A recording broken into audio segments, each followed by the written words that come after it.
Focus ST or Hyundai Veloster N. What do you choose? Well, with the Focus ST being discontinued in the United States, if I were looking to purchase a brand new hatchback right now, and my budget was around the $30,000 mark, or I need to keep it under $30,000, I would, without question, get the Veloster N. Simply because the ST is out. Now, a lot of you will say, well, the ST also doesn't have as good as specs as the Veloster N, but that's with the performance pack, which, if you're getting a Veloster N, you get the performance pack. There is no reason you shouldn't. $2,000 over the length of the term that you finance it is going to be nothing. That's about what the performance pack costs, and the stuff it comes with costs way more to get it done in the aftermarket. Just getting a limited slip differential installed, having that extra horsepower warranted from the factory, it's just worth it. Now, the other thing is, in Europe, if I understand correctly, they're going to have both the new Focus ST and the Veloster N, so then which one do you get? In that case, I really don't know what to tell you. That's going to be totally up to you. If you need 4 doors as opposed to 3, and 3 meaning literally 1, 2, 3, you don't have a door on the driver's side. I'm pretty sure it's the driver's side of the any Veloster. And I also trigger people with how I say Veloster. I apologize. Is it Veloster? Option 1, Veloster. Option 2, Velociter. Velociter Raptor is what I'm talking about. I apologize. Some of you get very upset by that. I get pissed when I hear people say things wrong too. But Veloster, I'm working on it. All right, just give me a goddamn break. Oh, he wants to hang. People want to hang, but they just cannot. So I also have a very small amount of experience. I have also seen some Veloster N's around town, and let me tell you something. The stock exhaust on that thing is unbelievable. It is, I mean, what happened was I was downtown Tempe with my friend Reed, and we were walking up the sidewalk, and I heard this like growling in behind me, and I was like, you know, obviously, you know, broke my neck, and it was a black Veloster N. I mean, it sounds unbelievable. That is one. It's very few times when this happens where a car's stock exhaust is just what you need. Obviously, manufacturers will come out with others, but it's valve. Oh my goodness, does that thing sound good? That's a car where if you don't want to mod your car, you're like, you know, I'm gonna get this. It's tight on budget, but it's gonna be everything I want. I would guarantee that's it. The one thing I'll say about the Veloster N is that the interior is somewhat lackluster. I think the ST, even this ST being a 16 and not the new body style, I think this has a nicer interior.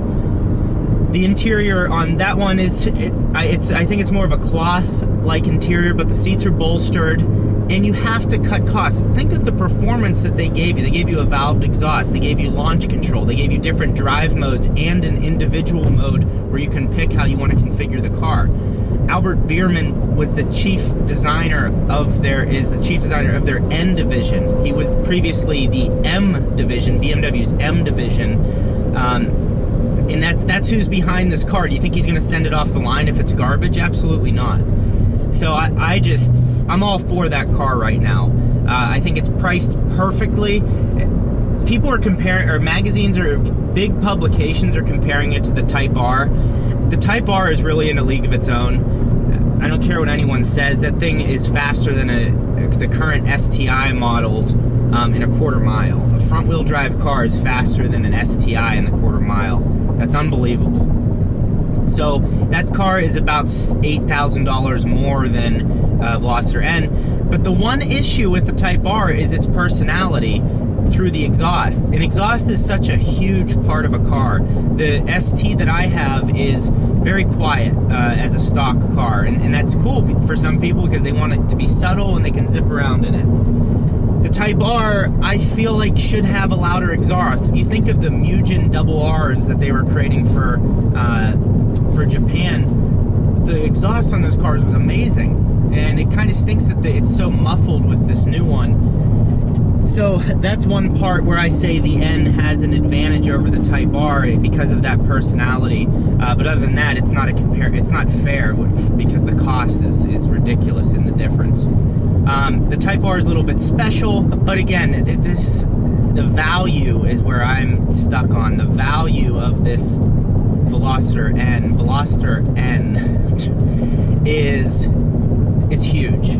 They've just done everything absolutely perfectly. And the aftermarket for Hyundai, I know, is shaky. I know for the Genesis, it's very weird. But I don't know that you really need to do much. Like, what do you... My problem with modding a front-wheel drive car to be crazy is, what are you trying to do? There's only so much power you can put in a front-wheel drive car to make it acceptable. Like, if you want to do straight line stuff, okay, fine. But having a well-balanced front-wheel drive car, it probably stops around 300 to 350 horsepower. Classic example of what a BMW driver does at a gas station. Leaves the door open so there's no gap for anyone to get by. Nice. Before I was rudely interrupted by my camera's battery failing. The point that I was trying to make was, it's harder to balance a front-wheel drive car because of the front wheels spinning, torque steer, wheel hop, all of that stuff. And I think the Veloster, am I saying that right? God, that's bothering me now. I think the Veloster N does a really nice job. I'm just gonna call it the N because that's gonna avoid a lot of frustration, downvotes, all of that. I think it comes from the factory perfect. Now, obviously you can go further because the Type R has done that with 306 horsepower, but I just feel like they've done everything correctly. And what, out of the box, now visually, I fully understand wanting to change the wheels, wrap it, do something custom like that, but for the way it comes from the factory, it has great power, it has limited slip differential drive modes, all that stuff is just, I feel like it's going to take you a long time before you want to change the car mechanically and do something else that makes it perform better, because I think you will just be satisfied in the fact that it's well balanced, it's quick, it's efficient, it's all the things you want, it has all the, if you're a car nut, it has all those little buttons and things you can press to change it around to keep you satisfied for a long time. So that's where I stand with the Veloster N, or the N. I'm happy they've brought it over here, and I think it's just the tip of the iceberg for what Hyundai is going to be bringing us. I think they have a lot in the pipeline, and it shows they're serious when they signed on someone like Albert Bierman to be the chief, or to be the head of their performance division. I have a lot of confidence in him and what he's created in the past and what he's already done with Hyundai, so it's going to be a good road ahead for them. So very excited. ST, yeah, it's great. I mean, it was 2013 it came out, and it's still a powerful, relevant car. My ST currently is a total mess right now, but I'm going to clean it up with Andrew tomorrow, get it totally wiped down and detailed. And the next part of this video is going to be going to Habit Burger. This is kind of a series, not a series, but in the end of some of my videos, I will go to different burger joints and kind of rate their burgers, because I went to Five Guys and I started talking smack, saying they're the greatest, and then I was challenged by all of you. So one of the suggestions a few of you gave me was Habit Burger. So that's where we're gonna go. But let's accelerate a little bit. Let's actually drive. So I'm gonna put it in sport mode.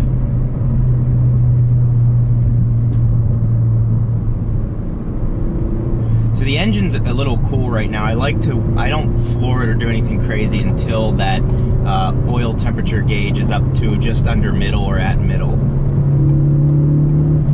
With the way this power is delivered with the tune, or the calibration is so nice. I mean, I'm shifting at 3,500 RPMs, just plowing along. The way that torque band is now set up is so nice. The interesting thing is the car's not that much not that much fun from half throttle to full throttle. Like, there's not much of a difference there, and that's the only, I would say, maybe downside of the tune. Because really, when you floor a car, you want it to be progressive with the power, but it's not. The new Supra has millimeter precision in the throttle. So you think about how small a millimeter is. That's how the input changes. That's how precise they've tuned the throttle in that car. I can't wait for that. And who knows, I might have one in the near future here. May have a GTR imported from Japan in the near future. I don't know. I do know. Now we're going to Habit Burger, and I'll let you know how that is. We're here at Habit Burger and Grill with Colby, and well, I'm gonna let you guys know what I think. Show the logo. Yeah, I did above me. You wanna tell me how to do these videos? Yeah. So here's what's great about this place so far. The drinks. You can't just come to this machine and order any drink, which the options are great, but then you got tropical tea, citrus tea, black tea, cucumber citrus, strawberry lemonade, and then you have all these fresh produce over here. Fresh produce section. I think I'm gonna get strawberry limeade. Yeah, I'm gonna try that out. Ice dispenses from the machine beautifully. Yeah, loaded in there. So here's the presentation. Fries look amazing, but that's not why we're here. I got the Santa Barbara char on sourdough, avocado, cheese, double burg. Got no tomato, because hashtag save the tomatoes. Looks amazing. Now you got more of a burger. Yeah, I got the double char. No tomatoes, no lettuce. A little bit of grilled onions, pet pickles, a little bit of cheese. It's oozing. Oozing. See, that's key. Ooze. Oozing. So far, everything looks very good. And the price, mine was I think $11.33. It's $10. Yeah. So it's, I don't know. Five Guys was only 13. We'll see. We got to dig in first. We'll dig in. You want to dig in? Just concluded our meal at Habit Burger, the Habit Burger Grill, and I'm very impressed. The Habit Burger Grill. Yeah. It's very good. Well, I didn't really get necessarily a burger, but I got like the sourdough bread. I mean, it was well made. I don't feel like a pig after eating that. I do. You do? Yeah. Well, yours is sloppy. Yeah. It was good. You know, bun wasn't too thick. Slightly toasted. The patty wasn't too thick either, nor too thin. Nice patty. Very juicy. That would be my only complaint, is maybe it was too juicy. Yeah, you had a lot of juice on yours. Yeah, it was like too fatty. Maybe they did like a 80-20 split on the the lean. Yep. Maybe 70-30. Who knows? It was good. I would 100% go back there. Highly recommend the Habit Burger. Price was good. Atmosphere was good. It's a very clean place. This one was, at least. They have nice fresh produce. The staff was very nice. They had, I don't know, everything was good there. I would rank that ahead of Whataburger. Right, I would probably as well. The only thing is, Whataburger had the extra different types of sauces for like your fries and stuff. I'd say that's the only portion that I would rank higher. They even have better specialty burgers too. Yeah, they have better specialty burgers as well. And sandwiches. You can get salads. You can get chicken sandwiches that are really good. They looked good. Yeah, no, that place is excellent. So thank you guys for suggesting that, and keep the suggestions coming. I think the next place you said was PK. What is it? No, PDQ is that local? It's a chicken place though. Oh.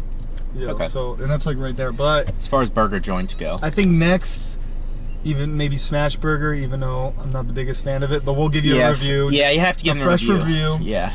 And then there's another place. McDonald's, Wendy's, Burger King. Yeah.